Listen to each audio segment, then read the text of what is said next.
मेरे पास इस तरह की पुरानी बकेट्स थी पेंट की, जिनके अंदर मैंने इस तरह से प्लांट लगा दिए थे और फिर मैंने उसके ऊपर येलो कलर कर दिया था।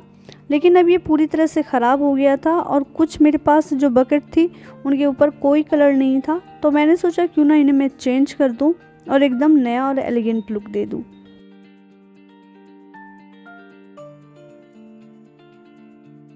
तो सबसे पहले जितनी भी एक्स्ट्रा सरफेस थी उसे मैंने इस तरह से कटर की हेल्प से रिमूव कर लिया है। अगर आपके पास कटर नहीं है तो डोंट वरी, आप किसी भी शार्प नाइफ की हेल्प से ये कर सकते हैं। और उससे भी आसान तरीका है कि कोई भी नाइफ़ आप गैस के ऊपर गर्म करते रहिए और जितनी एक्स्ट्रा एजेस होती हैं उन्हें रिमूव कर लीजिए।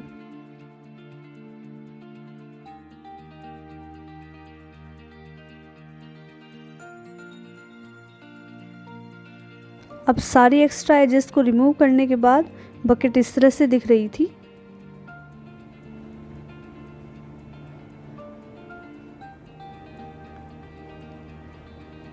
ये देखिए छोटे वाली जिसके ऊपर मैंने पेंट नहीं किया था वो कुछ इस तरह से दिख रही थी।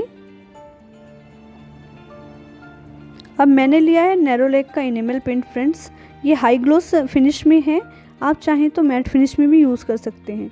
लेकिन मेरा जो एक छोटा सी ओपिनियन या सजेशन कुछ भी कह लीजिए वो ये है कि अगर आप किसी प्लास्टिक सरफेस के ऊपर पेंट करते हैं तो आप इनेमल पेंट ही यूज़ कीजिए। क्योंकि कुछ दिनों के बाद होता क्या है कि अगर हम कोई दूसरा पेंट यूज़ करते हैं तो उसकी एक पपड़ी उतरने लगती है, जबकि अगर हम इनेमल पेंट यूज़ करते हैं तो उसके साथ ये प्रॉब्लम नहीं आती है। एक कोट करने के बाद जब वो पूरी तरह से सूख गई तो मैंने उसके बाद दूसरी कोट की, यानी मैंने डबल कोट की है फ्रेंड्स। आपको भी मैं यही सजेस्ट करूँगी, जब पहली कोट पूरी तरह से सूख जाए उसके बाद ही आप दूसरी कोट करें। पुरानी चीज़ों को नया बनाकर फिर से घर सजाने का कुछ और ही सुख होता है। अपने हाथों से जितने भी DIYs हम करते हैं या जितनी भी चीज़ों को हम सजाते हैं उन्हें देखकर एक अच्छी वाली फीलिंग आती है जो हमें मार्केट से लाई हुई चीज़ों से नहीं आती है।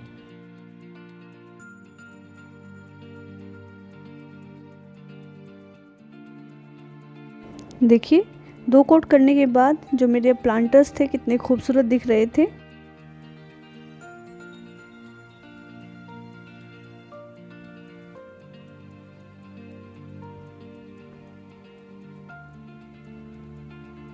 अब पूरी तरह से पेंट के सूखने के बाद मैंने इस तरह की टेप ली है और इससे मैंने इसके ऊपर इस तरह से पेस्ट किया है और एक पैटर्न क्रिएट किया है। आप चाहें तो कोई भी पैटर्न बना सकते हैं, लेकिन आजकल जो स्टिप्स वाला पैटर्न है ये बहुत ज़्यादा ट्रेंडी है और देखने में बहुत ज़्यादा खूबसूरत भी लगता है। आप चाहें तो प्लांटर्स के ऊपर पोल्का डॉट भी क्रिएट कर सकते हैं या फिर जिगजैग लाइंस भी क्रिएट कर सकते हैं। ये भी देखने में बहुत ज़्यादा खूबसूरत लगती हैं और एकदम नया लुक देती हैं।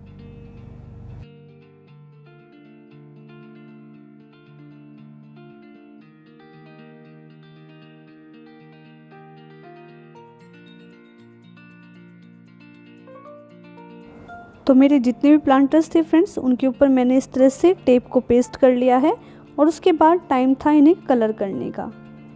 आपको जो भी कलर पसंद है आप उसे ले सकते हैं।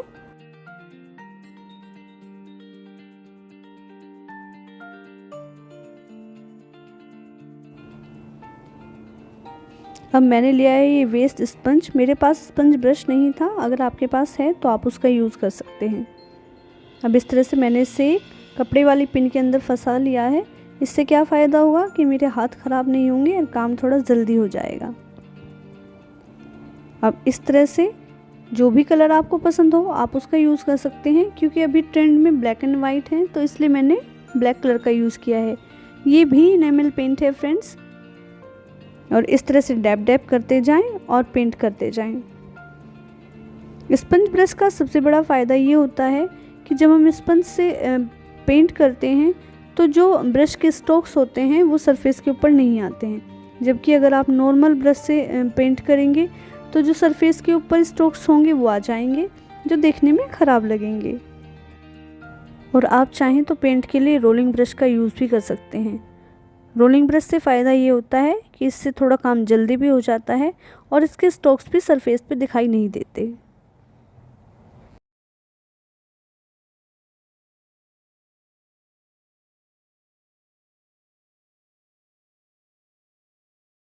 अब जितना वाइट आप छोड़ना चाहते हैं उतना छोड़ लीजिए।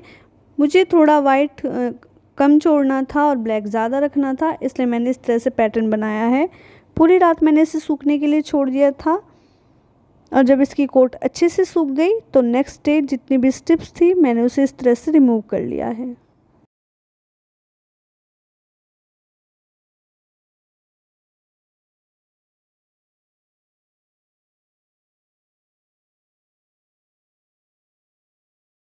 जब हम इस टेप को रिमूव करते हैं तो एक छोटी सी प्रॉब्लम ये होती है, कई बार ये अपने साथ पेंट उखाड़ लाती है, क्योंकि लगभग 24 से 48 घंटे तक ये इसके ऊपर पेस्ट रहती है, तो ये बहुत ज़्यादा हार्ड हो जाती है। तो उसमें घबराने की कोई ज़रूरत नहीं है। अगर कहीं से पेंट रिमूव भी हो जाता है तो आप किसी छोटे ब्रश की हेल्प से उस सरफेस को फिर से पेंट कर सकते हैं। अब ये स्पंज ब्रश की हेल्प से मैंने इस तरह से रैंडम पैटर्न इसके ऊपर क्रिएट किया है।